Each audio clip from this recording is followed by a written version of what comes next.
Hello friends, welcome back to my channel railway Challenger. আজকের ভিডিওটা ডাব্লিউবিকেপি অ্যাসপিরেন্টসদের জন্য হতে চলেছে একটা মোস্ট ইনফরমেটিভ ভিডিও। দেখো, এক্সাম ডেট এখনো পর্যন্ত পিআরবি থেকে দেওয়া হয়নি ঠিকই, কিন্তু যেসব স্টুডেন্টরা এখনো ভাবছো যে এক্সাম ডেটের জন্য কতদিন আমরা হাতে টাইম পাবো, তাতে করে অ্যাপ্রক্স তুমি যে টাইমটা পাবে, তুমি যদি ঠিকঠাক প্রিপারেশন স্ট্র্যাটেজিটা কমপ্লিট নাও করে থাকো, তুমি যদি ঠিকঠাকভাবে ফ্লো করতে পারো, ডেফিনেটলি এক্সামের আগে কিন্তু তোমার একটা ভালো প্রিপারেশন স্ট্র্যাটেজি কমপ্লিট হয়ে থাকবে। সবার প্রথমে একটা কথা বলবো, অনেক বন্ধুরা রয়েছে যারা বিশেষ করে বাড়িতে টেস্ট দিচ্ছে, ধরো প্র্যাকটিস সেট বা সেটা হতে পারে অনলাইন থেকে টেস্ট। তাদের সেখানে একটা কি প্রবলেম দেখা যাচ্ছে যে তাদের স্কোর কিন্তু বিপি, এই ডাব্লিউবিপির এক্সপিরিয়েন্স কিন্তু যারা রয়েছে তাদের দিকে তাকিয়ে বলবো, এখানে ম্যাথ রয়েছে, রিজনিং রয়েছে, জিকে রয়েছে, আর একটা কি সেকশন রয়েছে, ইংলিশ রয়েছে। এবার ম্যাথে তোমাকে দিচ্ছে 25 নাম্বার, রিজনিংও দিচ্ছে 25 নাম্বার, ইংলিশে দিচ্ছে তোমার 10 নাম্বার, আর জিকেতেও দিচ্ছে 25 নাম্বার। অনেকে কি করছে, বলছে আমরা এই তিনটে সাবজেক্টেই দেখে নেবো, মানে 3 25 75 নাম্বারে ফাইট করব, আমরা এই 10 নাম্বারটাকে ধরবই না। কিন্তু আমি সেই সমস্ত স্টুডেন্টদের দিকে তাকিয়ে একটা কথাই বলবো, তোমরা কেন এই নাম্বারটাকে ধরবো না এটা বলছো? তোমার হতে পারে ম্যাথ, রিজনিং অ্যান্ড জিকে থেকে তুমি একটা ভালো স্কোর করছো, আউট অফ 75 এর মধ্যে তুমি হয়তো একটা ভালো স্কোর করে দিচ্ছ, কিন্তু এই জায়গাটাকে কেন সবাই নেগেটিভ নিচ্ছ? কারণ এখানে দেখা গেল 10টা প্রশ্নের মধ্যে এমন কিছু কোশ্চেন যেগুলো তুমি ইজি হিট করতে পারবে। ডেফিনেটলি এর 50% নাম্বার, অর্থাৎ 5টা নাম্বার কিন্তু তুমি ডেফিনেটলি ক্যারি করতে পারো। তাহলে এই তিনটে সেক্টর থেকে তুমি যদি একটা নাম্বার ক্যারি করো, তার সাথে তোমার যে 10 নাম্বার ইংলিশে থাকছে, এখান থেকে তুমি যদি আউট অফ 10 তুমি যদি 4-5ও যদি ক্যারি করতে পারো, সেটা তো তোমার এখানে অ্যাড হবে, তোমার স্কোরটাই তো ইমপ্রুভ হবে। তো ইংলিশের জন্য সলিউশন ভিডিও, অর্থাৎ অনেকেই বলেছো যে ইংলিশের কোন জায়গাগুলো ইম্পর্টেন্ট বা কোন জায়গাগুলো থেকে ইংলিশটা যদি পড়াশোনা করি, তাতে করে পিআরবি ওরিয়েন্টেড কোশ্চেন্সগুলো আমরা ডেফিনেটলি এই 5-6 নাম্বার পর্যন্ত ক্যারি করতে পারি। তার জন্য নেক্সট ভিডিওতে তোমাদের ইংলিশ ওরিয়েন্টেড একটা ভিডিও প্রোভাইড করব, যে ভিডিওটার মধ্যে তোমাদের বলে দেবো যে কোন কোন জায়গাগুলো মোস্ট ইম্পর্টেন্ট এবং ওগুলোর থেকে পিআরবি বারবার কোশ্চেন থাকে। তার জন্য চ্যানেল সাবস্ক্রাইব করে পাশে বেল অন করে নোটিফিকেশন অন করবে, যাতে করে আপকামিং ক্লাসগুলোর নোটিফিকেশন খুব সহজে পৌঁছে যায়। দেখো, ক্র্যাক প্র্যাকটিস বুক, যেটা কলকাতা পুলিশ বাই লীলা রয়, সেই অঙ্কে এবং রিজনিং এর সলিউশন সেট 6 পর্যন্ত পেয়ে যাবে আমার প্লেলিস্ট সেকশনে। তো যেসব বন্ধুরা ওই ক্লাসগুলো করনি, তারা ডেফিনেটলি প্লেলিস্ট সেকশনে যাও এবং সেখানে দেখো ক্র্যাকের সলিউশন বলে ম্যাথ অ্যান্ড রিজনিং রয়েছে, সেগুলো পড়বে। তার পাশাপাশি ম্যাথ ম্যারাথন 50টা ম্যাথ ভিভিআই, যেখান থেকে ক্লাসিক এক্সামে অনেক অনেক কোশ্চেন কিন্তু কমন এসেছে, এবং এছাড়াও অন্যান্য পরীক্ষাতেও কিন্তু অঙ্কগুলো খুব কমন দেয়। তো তোমরা মনে রাখবে ম্যাথের ক্ষেত্রে কমন জিনিসটা কেন হয়, রিজনিংয়ে কমন কেন হয়, কারণ এখানে ডাটা আর জাস্ট যেটা তোমার নাম্বার, এটাই চেঞ্জ হয়। মামসাম না দিয়ে এক্সামে তোমাকে দিয়ে দিল কি এক্স ওয়াই আলফা বিটা এইরকম নামগুলো দেবে, 10-12 জায়গায় তোমাকে 20-25 দিতে পারে। তাহলে ওভারঅল কি বুঝতে পারলে যে ম্যাথ রিজনিং এর ক্ষেত্রে টাইপটা চেঞ্জ হবে না, ওভারঅল এখানে চেঞ্জ হয় ডাটা, আর একটা হচ্ছে তোমার যে সমস্ত নাম্বারগুলো থাকে। এবার দেখো, এখানে যে 25 নাম্বারটা রয়েছে, এই আউট অফ 25 তুমি বলতে পারো যে ম্যাথ, রিজনিং আর জিকে এই যে 75 নাম্বার, তোমাকে এই জায়গাটায় একটা তো ভালো স্কোর ক্যারি করতেই হবে। তার সাথে সাথে তোমাকে ইংলিশের একটা নাম্বার কিন্তু স্কোর ক্যারি করতে হবে। এবার যে সমস্ত বাড়িতে টেস্ট দিচ্ছ, তাদের স্কোর দেখা যাচ্ছে কারোর 40, কারোর হচ্ছে 45, কারোর বা হয়তো দেখা গেল যে 50, কারোর হয়তো 60 পর্যন্ত এখনো যায়নি। যারা এইরকম সিচুয়েশনে আটকে গেছো, তারা কি করে স্কোরটা ইমপ্রুভ করবে? তার জন্য ভিভিআই এই জায়গাটা বুঝতে হবে। তুমি ধরো প্রথম দিন একটা টেস্ট দিলে, এটা তোমার ফার্স্ট টেস্ট, তোমার কত স্কোর ক্যারি হয়েছে, দেখা গেল যে 40, কত পেয়েছো 40। এবার এই স্কোরটাকে তুমি যখন ডে 2তে একটা টেস্ট দিচ্ছ, তখন তোমাকে টার্গেট নিতে হবে যে আমি এর থেকে +5 এটা আমাকে ন্যূনতম করতেই হবে। এটা কিভাবে আসতে পারে? এই 5 নাম্বারটা এক্সিস কখন আসতে পারে? তুমি এই টেস্টে যেখান থেকে কোশ্চেন্সগুলো পারোনি, হতে পারে তুমি ম্যাথের কিছু জায়গা পারোনি, হতে পারে তুমি রিজনিং এর কিছু কোশ্চেন পারোনি, হতে পারে তুমি জিকের কিছু কোশ্চেন এমন ছিল যেগুলো তুমি পারোনি। তাহলে এই যে 3টে ভিভিআই যেগুলো তোমার মেন নাম্বারটা ক্যারি করাবে, এই জায়গাটাই তুমি যদি একটু ভালো করে অ্যানালাইসিস করো যে আমি কেন এগুলো পারলাম না, এই কোশ্চেন্সগুলো কেন পারিনি, ডেফিনেটলি তুমি যদি সেটা অ্যানালাইসিস করে নেক্সট টেস্টটা দাও, দেখবে এখানে যে কোশ্চেন্সটা পারোনি টেস্ট 2-এ, এমন তো না যেখান থেকে কোশ্চেন্স থাকবে না, এখান থেকেও থাকবে। তখন তুমি এই ওরিয়েন্টেড কোশ্চেন্সগুলো যখন নেক্সট টেস্টে পাচ্ছ, ডেফিনেটলি আর ভুল হচ্ছে না, তখন তোমার এখান থেকে নাম্বারগুলো অ্যাড হবে। বোঝা গেল? তো ডেফিনেটলি এই স্কোরটা তোমার 45-এর কাছে আনা খুব একটা যে কঠিন এমনটা না। অনেকে কি করে, টেস্ট দেয়, ওইবারে হয়তো টেস্ট দিল বা অনলাইনে টেস্ট দিল, কত স্কোর হলো দেখে নিল, কিন্তু অ্যানালাইসিস সেকশনটার উপর তোমাকে জোর দিতে হবে, না হলে তুমি স্কোর ইমপ্রুভ করবে কি করে? এবার তুমি যখন ডে 3-তে আসছো, দেখা গেল তুমি এখানে কত স্কোর হয়েছে, বলবে 45। এই যে 45 স্কোরটা তোমার হয়েছে, এটাকে তোমাকে টার্গেট নিতে হবে নেক্সট টেস্টে মিনিমাম 2 থেকে 3 নাম্বার আরও কিন্তু আমাকে অ্যাড করতে হবে। তার জন্য কি করতে হবে, এখানে তুমি টেস্টে যে কোশ্চেন্সগুলো পাচ্ছ না, যেগুলো তোমার অজানা মনে হলো বা যে কোশ্চেন্সগুলো তুমি করেছো কিন্তু এখানে তুমি সলভ করতে পারলে না, হয়তো টাইম শেষ হয়ে গেছে, এটা কেন হলো? এর জন্য তোমাকে এই 3টে সেক্টর বা ইংলিশের কোন কোশ্চেন্সগুলো জানা সত্ত্বেও তোমার ভুল হলো এটা তোমাকে অ্যানালাইসিস করতে হচ্ছে। ডেফিনেটলি তুমি যখন এটা অ্যানালাইসিস করে 3 নাম্বার দিনে টেস্টটা দেবে, তোমার এই স্কোরটা ন্যূনতম 48-এর কাছে পৌঁছে যাবে। তাহলে যে নাম্বারটা তোমার 40 ছিল, মাত্র 3 দিনের মধ্যে তুমি চাইলে কিন্তু সেই নাম্বারটাকে 48-এর কাছে পর্যন্ত আনতে পারছো। বুঝতে পারলে? এবার যারা বলছো যে আমাদের স্কোর 50-র বেশি উঠছে না, তুমি তাহলে এখানে যদি 50 বসাও, তোমার এই নাম্বারটা আউট অফ 85 তোমার 60-র কাছে পর্যন্ত পৌঁছে যাচ্ছে। এবার তাহলে বলবে যে আমি এর থেকে আরো স্কোরটা কি করে ইমপ্রুভ করবো? তার জন্য তোমাকে জানতে হবে ম্যাথের শর্ট অ্যাপ্রোচ। ম্যাথের শর্ট অ্যাপ্রোচ এবার তার জন্য তোমাকে যেটা মেন জানতে হবে সেটা হচ্ছে ম্যাথের শর্ট অ্যাপ্রোচ। এবার এই শর্ট অ্যাপ্রোচগুলো এক্সাম হলে আমরা কি করে অ্যাপ্লাই করব? দেখো, আমরা এলসিএম এইচসিএফ এর অঙ্কগুলো যখন করি, এলসিএম এইচসিএফ এর যখন অঙ্কগুলো করি, তখন সেখানে একটা জিনিস কি ভেবে দেখেছো যে ওরা যে 4টে অপশন দেয়, ধরো option A B C D, এই যে 4টে ধরো অপশন দিয়েছে, এই 4টে অপশনে দেখবে যে ডাটাগুলো দেওয়া থাকে, কোশ্চেনটা কিরকম থাকে যে নিম্নের কোন সংখ্যাটা, মানে কোনটা ক্ষুদ্রতম সংখ্যা যেটা দিয়ে হয়তো 4, 5, 6, 7 এরা দ্বারা বিভাজ্য এবং অবশিষ্ট 2 থাকবে। এবার অনেকেই কি করে, ওই 4, 5, 6, 7-এর এলসিএম নেবে, অবশিষ্ট 2 মানে তার সাথে আবার 2 অ্যাড করবে। তো যারা এইভাবে অঙ্কগুলো অ্যাপ্রোচ দিচ্ছ, অ্যাকচুয়ালি এলসিএম এইচসিএফ এর অঙ্ক যে এইভাবে না অপশন টেস্টে কত ইজি বেরোয় তার অ্যাপ্রোচটা তোমাকে জানতে হবে। কারণ তুমি 4, 5, 6, 7 তোমার হয়তো খুব ইজি লাগবে যে 4, 5, 6, 7 আমি খুব সহজে বলে দেবো যে এটার এলসিএম কত হবে, খুব ইজি। কিন্তু এটাই যদি দিত 14, এটা যদি দিত 16, এটা যদি দিত 27, তাহলে কিন্তু তোমার টাইমটা অনেকটাই এগিয়ে যেত, তুমি বুঝতে পারতে না। এইচসিএফ এর অনেক অঙ্কই করো যারা কিভাবে করো, এইভাবে হয়তো ভাগ করে করে, এইভাবে হয়তো ভাগ করে করে করো না, যে লাস্টে এটাকে এইচসিএফ, হ্যাঁ এটা করবো, নিশ্চয়ই করবো, কিন্তু এইচসিএফ এর কি এটা জানো, দুটো ডাটার একটা ডিফারেন্স নিয়ে তার একটা মাল্টিপল ফ্যাক্টরে আমরা ইজি আনসার বলে দেবো যে কোনটা উত্তর। তো এই সমস্ত অ্যাপ্রোচগুলোকে আমরা বলবো এক্সাম হলের অ্যাপ্রোচ। কারণ অঙ্ক করতে জানি বলেই আমরা পরীক্ষার হলে পেন খাতা নিয়ে অঙ্ক করবো এমনটা কিন্তু না। তার জন্য তোমাকে জানতে হবে এক্সাম অ্যাপ্রোচ, অপশনের অ্যাপ্লিকেশন, এটা তোমাকে জানতে হবে। তুমি যে অপশনটা এখানে অ্যাপ্লাই করবে তার জন্য তোমাকে সেই অ্যাপ্লিকেশনটা জানতে হবে যে আমি একে কিভাবে অ্যাপ্রোচ দেবো। এই যে 4টে অপশন থাকে, তুমি যদি অপশন টেস্ট করো, অনেকেই হয়তো অপশন এ নেবে, তারপর বি নেবে, তারপর সি, লাস্টে বলো না ডিটা উত্তর। কিন্তু এতটাও টাইম আমরা নষ্ট করবো না। আমরা যখন অপশন টেস্ট করবো তার একটা অ্যাপ্রোচ থাকে, কি করে ভিজুয়ালাইজ করে বলতে পারবো যে কোন দুটো অপশন হবে না, এই দুটো অপশনের মধ্যে উত্তর হতেই হবে। এমন কিছু অঙ্ক থাকে যেটা উইদাউট পেন তোমার সলভ হবে, আবার ওই অঙ্কটাই তোমার পাশে কেউ হয়তো করছে যার টাইম লাগছে মিনিমাম 2 মিনিট, তাও ঠিক হবে কিনা কোনো ঠিক নেই, কারণ এত বড় ক্যালকুলেশন ও হয়তো করতে করতে সেখানেই পাজল হয়ে যাচ্ছে। মিসিং নাম্বার যেগুলো থাকে, অনেক সময় ম্যাথেও দেখবে এই ওরিয়েন্টেড কোশ্চেনগুলো দেয় যে রেশিওর সাথে এটা টার্ম এটা হলে ওটা কি হবে। তো তার অ্যাপ্রোচ এক্সাম হলে কি হওয়া উচিত, তুমি একটা জিনিস লক্ষ্য করতে পারো, তাহলে তুমি ভিজুয়ালাইজ করে একটা জিনিস বুঝতে পারবে যে ম্যাথের অনেক সময় আমরা কি জানি যে 9, 11 এর যে ডিভিসিবিলিটি, এটা আমরা কিন্তু খুব ভিভিআই, কারণ কি পরীক্ষাতে 9 আর 11 দিয়ে কিন্তু ডিভিসিবিলিটি অর্থাৎ বিভাজ্যতা, এটা কিন্তু পরীক্ষায় কোশ্চেন দেয়। তো পরীক্ষায় কোশ্চেন যখন দেয় তুমি আনসার করছো, কিন্তু তুমি কি জানো যে এর অ্যাপ্লিকেশন এছাড়াও আরো অনেক জায়গাতে আছে। 9 আর 11-র অ্যাপ্লিকেশন, এই 9 আর 11-র অ্যাপ্লিকেশনটা তুমি ম্যাক্সিমাম পরীক্ষার পিওয়াইকিউতে তোমাকে দেখিয়ে দেবো যে কিভাবে 9 আর 11-র অ্যাপ্লিকেশন দিয়ে অনেক অঙ্ক ইজি সলভ হয়ে যাবে। একটা কোশ্চেন পড়তে পড়তে তুমি যদি বলে দাও যে এটা উত্তর, আর সেই অঙ্কটাই যদি 4 মিনিট, 3 মিনিট, 5 মিনিট পর্যন্ত সময় নিয়ে তুমি করে বলবে বাহ আমি তো অঙ্কটা সলভ করেছি, 1 নাম্বার পেলাম, আর অঙ্কটা পড়তে পড়তে যদি তোমাকে বলে যে আমি এখানে বসে রয়েছি আমাকে উত্তর কর, তার জন্য কত টাইম লাগবে?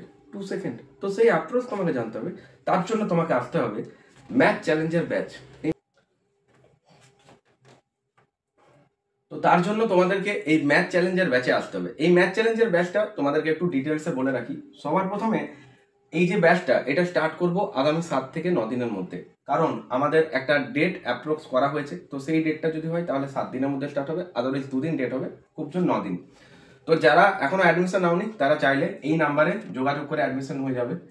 নাম্বারটা হচ্ছে 9144556275, 9144556275। এটা হচ্ছে হেল্পলাইন নাম্বার। তোমরা সরাসরি এই নাম্বারে হোয়াটসঅ্যাপ করে ডাইরেক্ট যোগাযোগ করে তোমরা কিন্তু এখানে এই ব্যাচে আসার সুযোগটা পাচ্ছ। তার পাশাপাশি তোমরা ডেফিনেটলি যেসব বন্ধুরা আজকে নিউ ভিউয়ার্স তারা চ্যানেল সাবস্ক্রাইব করে বেল অন করে নোটিফিকেশন অন করবে, যাতে করে আপকামিং ক্র্যাকের ম্যাথ রিজনিং সলিউশন এছাড়া লাইভ জিকে ক্লাসগুলো নোটিফিকেশন খুব সহজে তোমার কাছে পৌঁছতে পারে। দেখো, আমাদের টেলিগ্রাম গ্রুপের লিঙ্ক যেটা ডেসক্রিপশন বক্সে দেওয়া রয়েছে, সেখানে ডেফিনেটলি জয়েন করে যাবে। সমস্ত কিছু আপডেট টেলিগ্রামে দেওয়া হয়, তার জন্য ডেসক্রিপশন বক্সে টেলিগ্রাম গ্রুপের লিঙ্কে সেখানে ক্লিক করে তোমরা টেলিগ্রামে জয়েন হয়ে যাও। যা কিছু আপডেট রয়েছে সমস্ত কিছু আমরা টেলিগ্রামে শেয়ার করি। ওকে, তো ম্যাথ চ্যালেঞ্জের ব্যাচে কীভাবে, যারা একদম অঙ্কে কাঁচা রয়েছে, হয়তো অঙ্কে দেখা যাচ্ছে ডাব্লিউপিতে 25 নাম্বার অঙ্ক রয়েছে, তোমরা ভাবছো যে এখান থেকে যদি আমি 10টা নাম্বার পেয়ে যেতাম খুব ভালো হতো। অনেক স্টুডেন্ট আছে যারা হয়তো 3-4 তুলতে পারছে না, অনেক স্টুডেন্ট রয়েছে যারা হয়তো 8-9 নম্বর পাচ্ছে, অনেক স্টুডেন্ট আছে যারা হয়তো 12-13 স্কোর করছে, আবার অনেক স্টুডেন্ট আছে যারা কিন্তু 15-র বেশি ক্যারি করতে পারছে না, আবার অনেক স্টুডেন্ট আছে যারা কিন্তু 25 তুলে দিচ্ছে। তাহলে এই জায়গাটা বুঝতে হবে, যদি তোমার লেভেল এইরকম একটা কোথাও গিয়ে আটকে আছে, তাহলে তোমাকে ডেফিনেটলি মিনিমাম 25-20+ স্কোর করতেই হবে। কারণ ম্যাথ রিজনিং এই নাম্বারটা হাতের মুঠোয় নিয়ে তুমি পরীক্ষা দিতে হবে, তবে তো তুমি পরীক্ষাতে একটা ভালো স্কোর করতে পারছো। কারণ ম্যাথ আর রিজনিং এর নাম্বারটা তুমি যদি হাতে করে নিয়ে যাও বাড়ি থেকে, ডেফিনেটলি তোমার তো নাম্বারটা তুমি নিজেই বহন করে নিচ্ছ, আর এখান থেকে তুমি স্কোর ক্যারি করতে পারবে। ম্যাথ অ্যান্ড রিজনিং এখানে আউট অফ 50 তুমি যদি এখানেই ধরে নাও 42 থেকে 43 স্কোর ক্যারি করে নাও, তোমারই তো এগিয়ে রইলো নাম্বারটা। এবার তুমি জিকে জিএসে যদি 20টা নাম্বার ক্যারি করতে পারো, ইংলিশে যদি 3-4 পাও, আরো 23, এই নাম্বারটা কোথায় আসতে বুঝতে পারলে? মানে 42 আর এদিকে 23 কত হয়? 40-20-60 3-2-5 মানে 65, বুঝতে পারলে? আউট অফ 85 তুমি 65 এর কাছে পৌঁছে যাচ্ছ। কিন্তু এটা কখন পসিবল? যখন তুমি এই জায়গাটা একটা ভালো পারফরমেন্স দেবে, তখনই এটা পসিবল। তো ম্যাথ চ্যালেঞ্জের ব্যাচ থেকে তোমার কি ফেসিলিটিস থাকবে বা তুমি কিভাবে নিজেকে ইমপ্রুভ করতে পারবে তার নমুনা দেবো। প্রথমত এটা কোনো চ্যাপ্টার ওয়াইজ ক্লাস আনিনি যে পার্সেন্টেজের ক্লাস হবে, রেশিওর ক্লাস হবে, কারণ এটা যদি এখন আনি এই মুহূর্তে হয়তো আমি কমপ্লিট করতে পারবো না। কারণ পার্সেন্টেজের অনেক ক্লাস দিতে হবে, রেশিওর অনেক ক্লাস দিতে হবে। এটা যেটা ক্লাসটা সেটা হচ্ছে ওভারঅল একটা মিক্সড প্র্যাকটিস সেট। এবার মিক্সড প্র্যাকটিস সেট মানে অনেকেই ভাবছে যে প্র্যাকটিস সেট করবো কী করে, আমি তো এই সিস্টেমগুলোই জানি না, যেটা আমি কী করে করবো, পার্সেন্টেজ কী করে করবো, নৌকোর অনুকূল প্রতিকূলের অঙ্ক আমি পারি না, চক্রবর্তী সুদ পারি না, তাহলে আমি কী করে একটা প্র্যাকটিস ব্যাচে ইমপ্রুভ করবো নিজেকে। তোমাকে প্রথমে বলে রাখবো, যারা ম্যাথে উইক রয়েছো তাদের জন্য এটা ডেফিনেটলি একটা অনেক অনেক ইমপ্রুভমেন্ট একটা ক্লাস হতে চলেছে। তো আগামী 7 থেকে 9 দিনের মধ্যে ক্লাস স্টার্ট হবে। যারা অ্যাডমিশন নিতে চাইছো তারা কিন্তু এই নাম্বারে হোয়াটসঅ্যাপ করে দ্রুত জয়েন হয়ে যাও। ক্লাস খুব দ্রুত স্টার্ট হবে। ক্লাসটা হবে আমাদের গুগল মিটে। গুগল মিটে যে ক্লাসটা হবে সেই ক্লাসটার প্রপার কোশ্চেনের পিডিএফ তার আগে তোমাদের গ্রুপে পাঠানো হবে। আমাদের ম্যাথ চ্যালেঞ্জের যে গ্রুপ রয়েছে, তোমরা অ্যাডমিশন হলেই সেখানে তোমরা জয়েন হবে সেই গ্রুপে। যা কোশ্চেন্স থাকবে সেই কোশ্চেন্স তার আগে তোমাদের আমি সেন্ড করে দেবো। তো কোশ্চেনের যেটা পিডিএফ সেটা তোমরা পেয়ে যাচ্ছ, এবং ক্লাস রেকর্ডেড ফর্মে কিন্তু তোমরা দেখার সুবিধা রয়েছে। এমন না যে ক্লাস রেকর্ড মানে তোমাকে ডাউনলোড করতে হবে, না না না, একদম খুব ভালোভাবে ক্লাস রেকর্ড করা থাকবে, যেটা তুমি কিন্তু বারবার চাইলে রিপিট করে দেখতে পারবে। ওকে, উইকলি 3টে করে ক্লাস থাকবে, বাট তারপর থেকে অর্থাৎ 1 থেকে 2 সপ্তাহের পর আমরা উইকলি কিন্তু 4টে করে ক্লাস রাখবো। রাইট, 1 সপ্তাহ পর আমরা কিন্তু উইকলি 3টে থেকে 4টে করে ক্লাস রাখবো। কারণ আমার যোদ্ধা যেটা জিকে ব্যাচ চলছে সেখানে অনেক স্টুডেন্ট কিন্তু অ্যাডমিশন হয়েছে। তো যোদ্ধা ব্যাচটা একটা কুইক রিভিশন ক্লাস, অনেক স্বল্প মূল্যে পারচেস করতে পারবে মাত্র 200 টাকাতে। মাত্র 200 টাকাতে তোমরা যোদ্ধা ব্যাচে আসার সুযোগ পাচ্ছ। জাস্ট 3টে ক্লাস হয়েছে। যারা অ্যাডমিশন রিসেন্ট হচ্ছে তাদেরকে প্রিভিয়াস 3টে ক্লাসে রেকর্ডেড বা পিডিএফ এগুলোও দেওয়া হচ্ছে, পিডিএফও পাবে, রেকর্ডেডও পাবে। Okay, class note, PDF and recorded. তো অনেকেও অ্যাডমিশন হচ্ছে এখনো, তো স্টুডেন্ট অনেক রয়েছে যোদ্ধা ব্যাচে। তো ক্লাস যেভাবে হয় সেটা হচ্ছে একটা জিকে কুইক রিভিশন। ওভারঅল জিকেটাকে তোমার লিঙ্ক আপ করিয়ে করিয়ে যেভাবে ক্লাসে পড়ানো হচ্ছে, তাতে করে আউট অফ 25 তুমি যে একটা খুব ভালো স্কোর ক্যারি করবে, এটুকু নিজের উপর তুমি বিশ্বাস রাখতে পারবে। আর এই যে মাত্র 200 টাকাতে তুমি যদি যোদ্ধা ব্যাচে জয়েন করো জিকেতে, তাহলে এখান থেকে মাত্র 22 থেকে 23টা ক্লাস হবে। এর মধ্যে তোমার history, arts section and science section, তার সাথে কারেন্ট অ্যাফেয়ার্সের যেগুলো পিআরবি ওরিয়েন্টেড কোশ্চেন্স হয়, স্পোর্টস, সম্মান, কোন জায়গায় কে নতুন অ্যাপয়েন্টেড হলো, কে রিসেন্ট যোগ দিল, এই সমস্ত কোশ্চেন্সগুলো যেগুলো ভিভিআই, সেগুলোকেই 2024 সাল থেকে বাছাই করা যে সমস্ত কারেন্ট অ্যাফেয়ার্স, সেগুলো তোমাদের সাথে শেয়ার করা হবে ক্লাসে। এবং তার সাথে আমাদের আর্টস অ্যান্ড সায়েন্স এটাকে প্রপার কমপ্লিট করানো হচ্ছে, যেটা হচ্ছে আমাদের একটা লিঙ্ক আপ করিয়ে করিয়ে, যেগুলো ডেসক্রিপটিভ ওয়াইজ ক্লাস সেগুলো ডেসক্রিপটিভ দিচ্ছি, আর যেগুলো লিঙ্ক আপ করিয়ে করাচ্ছি সেগুলো লিঙ্ক আপভাবে ক্লাসগুলো কমপ্লিট হচ্ছে। তো এটা একটা স্টুডেন্টের জন্য অনেক অনেক হেল্পফুল বলতে পারো, কারণ একটা এক্সামের আগে যেটা মোস্ট ইম্পর্টেন্ট সেটা হচ্ছে রিভিশন। এবার অনেকের কি হয়, প্রিপারেশনটা কমপ্লিট হয়ে যাচ্ছে, তার রিভিশন করতে আরও হেল্প হবে, তার সব জিনিসগুলো মনে পড়ে যাবে। অনেকের কি হয়, এভরেজ সেকশনের স্টুডেন্ট আছে যারা হয়তো কমপ্লিট করবো করবো করে আজও করে উঠতে পারেনি, তারা এই ব্যাচে আসো, ডেফিনেটলি তোমার একটা কুইক রিভিশন হয়ে যাবে, এবং তুমি ডেফিনেটলি নিজেই বুঝতে পারবে যে হ্যাঁ, আমি জিকেতে এবার মিনিমাম 20+ তো স্কোর এক কথাতে করতে পারবো, কারণ সেইভাবেই ক্লাসগুলো করানো হচ্ছে। অনেক স্টুডেন্ট রয়েছে যারা হয়তো জিকেতে ডেসক্রিপটিভ পড়েইনি বা পড়ছে হয়তো ভুলে যাচ্ছে, তো কিছু ট্রিক্স এমন হয় যে ট্রিক্সের মাধ্যমে মনে রাখতে পারবে। যেরকম বৌদ্ধদের 4টে সম্মেলন হয়েছিল, কীরকম? একটা হয়েছিল 483, 383, 250, একটা 78। কার সময়? অজাতশত্রু, কালাশোক, অশোক, কনিষ্ক। কোথায় হয়েছিল? রাজকীয় বৈশালী, আমাদের পাটলিপুত্র, একটা হচ্ছে কাশ্মীরের চলন্ত। এবার এখানে তোমাকে মনে রাখতে হবে একটা জিনিস, যে হিনজান আর মহাযান এই যে সম্প্রদায়ে দুটো বিভক্ত হয়েছিল বৌদ্ধরা, এটা হচ্ছে 4র্থ সম্মেলন বৌদ্ধদের। এটা অনেকে তো ভুলে যাবে। অ কা এটা মানে কি? অজাতশত্রু, কালাশোক, অশোক, কনিষ্ক। অ কা অজাতশত্রু, কালাশোক, অশোক, কনিষ্ক। তুমি দেখছো পঞ্চায়েতের ন্যূনতম মেম্বার হতে গেলে 21 বছর বয়স হতেই হবে। কিন্তু আমি যদি বলি আবার যে 21 বছর থেকে আর কি কোশ্চেন্স পরীক্ষাতে, বলবে ভোটের বয়স 21 থেকে কমিয়ে 18 করা হলো। 1989 61st অ্যামেন্ডমেন্ট 9তম শতক বলা হয়। এবারে 1989 সালটাকে মনে রাখবে কি করে? বলবে খুব ইজি, লিখবো যখন কিভাবে? বলবে 1989 এইভাবেই লিখবো, রাইট? 1989। আমি যদি বলি এটা 1ও নয় 8ও নয়, কি বলবো? 1ও নয় 8ও নয়, বলো। এইভাবে তোমাকে যদি আমি ট্রিক্সের মাধ্যমে একটা গল্পের ছলে বোঝাতে পারি, এবং তার সাথে যেগুলো পিআরবি ওরিয়েন্টেড কোশ্চেন, যেগুলো টার্গেট করা কোশ্চেন, সেগুলোকে লিঙ্ক আপ করিয়ে প্রপার একটা রিভিশন হয়ে যায়, আর সেটা মাত্র 22 থেকে 23টা ক্লাসের, জাস্ট 3টে ক্লাস হয়েছে। নেক্সট ডে ক্লাস রয়েছে আমাদের 7:30 PM এ। নেক্সট ডে ক্লাস রয়েছে 7:30 PM এ। আমাদের ক্লাস চলছে মঙ্গলবার, বৃহস্পতিবার, শনিবার এবং রবিবার। এই টুইসডে, থার্সডে অ্যান্ড আমাদের স্যাটারডে অ্যান্ড সানডে উইকলি 4টে করে ক্লাস রয়েছে। জাস্ট 3টে ক্লাস হয়েছে। যারা অ্যাডমিশন নেবে 3টে ক্লাস রেকর্ডেড পেয়ে যাচ্ছ, অ্যান্ড তার পাশাপাশি তোমরা সেগুলো পিডিএফ পাবে। ফার্স্ট ক্লাসটা রেকর্ড পাবে না, ফার্স্ট ক্লাসটার পিডিএফ পাবে, সেকেন্ড অ্যান্ড থার্ড ক্লাসে রেকর্ডেড পাবে, আর বাকি যে ক্লাস হবে সমস্ত রেকর্ডেড পাওয়ার সুবিধা রয়েছে।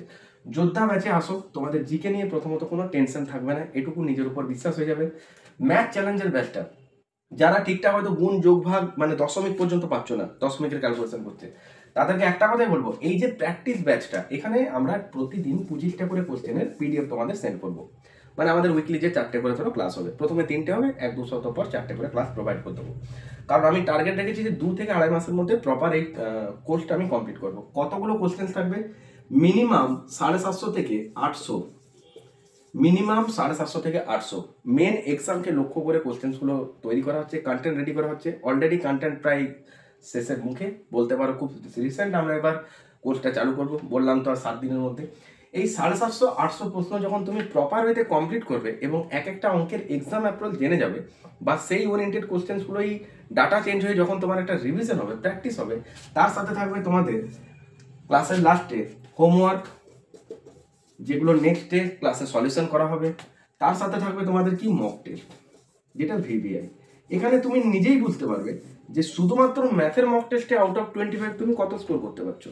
হতে পারে তুমি পার্সেন্টেজের অঙ্ক জানো না, হতে পারে তুমি সিম্পল ইন্টারেস্টের অঙ্ক ওগুলো পাচ্ছ না যেগুলো পরীক্ষাতে বারবার আসছে, হতে পারে তুমি কম্পাউন্ড ইন্টারেস্টের অঙ্ক ক্যালকুলেশনের জন্য স্কিপ করতে হচ্ছে, কোনো দরকার নেই স্কিপ করার। এবার থেকে এগুলোই হয়ে যাবে তোমার স্ট্রং পয়েন্ট। তার জন্য তো তোমাকে আসতে হবে এখানে ম্যাথ চ্যালেঞ্জের ব্যাচে। প্রপার ওয়েতে বোর্ডে ক্লাস করাবো, এবং ক্লাসগুলো যেভাবে করাবো তাতে করে আপকামিং WPKP এক্সামে আউট অফ 25 ডেফিনেটলি তুমি 21 দিয়ে 20+ স্কোর করতে পারবে। তার জন্য তোমাকে প্রপার ওয়েতে ক্লাসটা কমপ্লিট করতে হবে, এবং যে যে টাস্কগুলো দেবো, যেভাবে প্রপার ওয়েতে চলতে বলবো, যেটা ক্লাস 1-এ বলে দেবো, অর্থাৎ ডে 1 যেটা ম্যাথের ক্লাস, সেখানে আমি একটা ইন্ট্রোডাকশন ক্লাস রাখবো এই ম্যাথ ওরিয়েন্টেড সমস্ত কিছু নিয়ে, পরীক্ষা ওরিয়েন্টেড। তো সেই ক্লাসটা তোমাদেরকে জাস্ট ফলো করতে হবে, যেখানে ক্লাস রুটিন আর সমস্ত কিছু বলে দেবো। তার জন্য তোমরা এখানে জয়েন করো, এই নাম্বারে হোয়াটসঅ্যাপ করো। অনেকেই ভাবছো যে কত প্রাইস রেখেছি, শুধুমাত্র 399 টাকা ওয়ান টাইম, জাস্ট একবার পে করবে। কত? 399 টাকা। এই 399 টাকা একবার পে করবে, যেটা তোমার ওভারঅল 750 থেকে 800 প্রশ্ন, তার সাথে তুমি হোমওয়ার্ক, যেগুলো তোমার বাড়িতে টাস্ক থাকবে, হয়তো 2, 3, 4, কোনোদিন 5টা, কোনোদিন 10টা এরকম হোমওয়ার্ক থাকবে, এবং তার সাথে থাকবে আমাদের মক টেস্ট। তো এই সমস্ত যেভাবে আমি ক্লাসগুলো কমপ্লিট করিয়ে যাব, আফটার 2 মান্থ বা 2.5 মাস পর তুমি নিজে বুঝতে পারবে যে কোথায় ছিলে আর তুমি ম্যাথে কোথায় এলে। তখন দেখবে প্রিভিয়াস ইয়ার কোশ্চেন্স নিয়ে তোমার বসতে ভালো লাগছে। কেন? কারণ তোমার ইন্টারেস্ট ধরে গেছে যে কি অঙ্ক দিয়েছিল, পাওয়া মাত্রই তো সলভ করবে, ভিজুয়ালাইজ করে অ্যান্সার করতে পারবে, ইউনিট ডিজিটের ট্রিক্স জানতে পারবে, অ্যাপ্লিকেশনগুলো জানতে হবে ম্যাথের, তবে তো তোমার স্কোরটা ইমপ্রুভ হবে। পরীক্ষার হলে 60 মিনিট যে টাইমটা গো, এই 60 মিনিট টাইমটা কখন পেরিয়ে যায় কিছু বুঝতেই পারা যায় না। ওএমআর ফিল আপ রয়েছে, মাঝে সিগনেচার রয়েছে, রেজিস্ট্রেশন ফিল আপ রয়েছে, এক্সাম হলের একটা প্রেসার রয়েছে, তাই না? তো এই টাইমের মধ্যে কাভার আপ করা বা তার আগে কাভার আপ করার জন্য তোমাকে জানতে হবে এক্সাম হলের অ্যাপ্রোচ। তো এক্সাম অ্যাপ্রোচে ম্যাথ সলিউশনের জন্য তোমাকে চলে আসতে হবে ম্যাথ চ্যালেঞ্জার এই ব্যাচে। তো যারা যারা এই ব্যাচের সাথে যুক্ত হতে চাইছো সরাসরি ওই নাম্বারে হোয়াটসঅ্যাপ করো, আর ডেসক্রিপশনে টেলিগ্রাম গ্রুপে অবশ্যই জয়েন করো, সমস্ত কিছু আপডেটস এখানে দেবো। তো আজকে এই পর্যন্তই। আর যেসব বন্ধুরা আজকে চ্যানেলে প্রথমবার ভিজিট করলে চ্যানেলটাকে সাবস্ক্রাইব করে পাশে বেল অন করে নোটিফিকেশন অন করবে, যাতে করে upcoming math, reasoning and GK ক্লাসের নোটিফিকেশন খুব সহজে পৌঁছে যায়। ম্যাথের ম্যারাথন যে ক্লাসটা অবশ্যই তোমরা করে নেবে, ওখান থেকে ক্লাসিকে অনেক নাম্বার অফ কোশ্চেন কিন্তু কমন এসেছে। বিশেষ করে ম্যাথ ক্লাস যেগুলো করিয়েছি, যে এক্সামগুলো হচ্ছে, অনেক প্রশ্নই কিন্তু কমন আসছে, কিছু নাম্বার ধরেও তো কমন চলে এসেছে। তো তার জন্য বলবো যে এখানে জয়েন করো। অনেক স্টুডেন্ট রয়েছে যারা কিন্তু এরকম একটা স্কোরে আটকে রয়েছে, বা হতে পারে তার স্কোরটা আরও ইমপ্রুভমেন্ট দরকার। এখানে আসো, ডেফিনেটলি তোমার ইমপ্রুভমেন্ট হয়ে যাবে। তো আজ এই পর্যন্তই। যদি ভিডিওটা ভালো লেগে থাকে একটা করে ভিডিওটা লাইক করো, তোমাদের লাইক খুব জরুরি। আর তোমার পছন্দের মতামত কমেন্ট সেকশনে জানিও। আর তোমাদের ফ্রেন্ড সার্কেলে একটু ভিডিওগুলো শেয়ার করো, যাতে করে তারাও সমানভাবে উপকৃত হতে পারে। প্রত্যেকে ভালো থেকো, মন দিয়ে পড়াশোনা করো। দেখা হচ্ছে নেক্সট কোনো একটা ক্লাসে। টাটা।